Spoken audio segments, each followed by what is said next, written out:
हम ख़बर अवां शेयर कंदासीं। हैदराबाद का सिंध यूनिवर्सिटी के पॉइंट बस के ड्राइवर गुलाम अली के कत्ल में मुलविस जवाबदार के गिरफ्तार किया पियो आहे। ब्रेकिंग न्यूज़ अवां शेयर कयूं पिया। हैदराबाद का सिंध यूनिवर्सिटी की पॉइंट बस के ड्राइवर गुलाम अली के कत्ल में मुलविस जवाबदार के गिरफ्तार किया पियो आहे। पुलिस जो चवण आहे ड्राइवर के कत्ल में मुलविस जवाबदार सैयद आसिफ शाह और ज़िशान हैदर शाह के गिरफ्तार किया पियो आहे। हैदराबाद का यह खबर अवां ताईं पहुंचाए पिया। सिंध यूनिवर्सिटी के पॉइंट बस के ड्राइवर गुलाम अली के कत्ल में मुलविस जवाबदार के गिरफ्तार किया पियो आहे।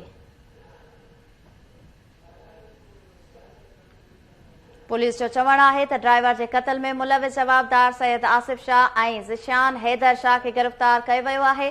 तफ़सील मालूम कंदासीं। लाइन ते मौजूद आहे KTN न्यूज़ जो रिपोर्टर इमाम अली भलाई। जी इमाम अली, छा तफ़सील आहिनि?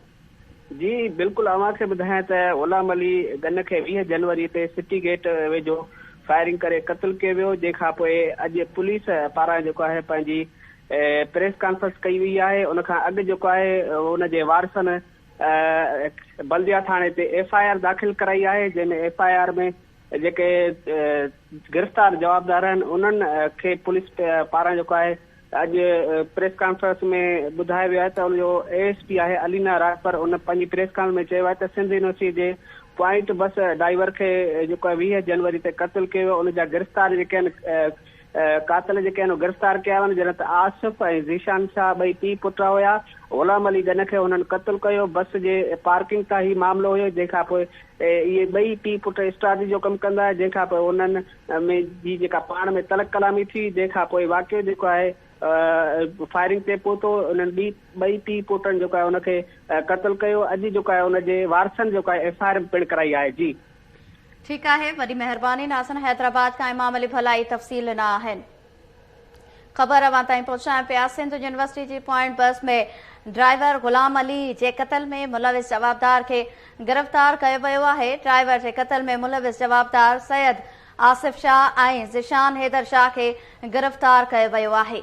इन ते वधीक ॻाल्हि ॿोल कंदासीं। लाइन ते मौजूद आहे KTN न्यूज़ जो रिपोर्टर असगर खानोठी। जी असगर, छा तफ़सील आहिनि?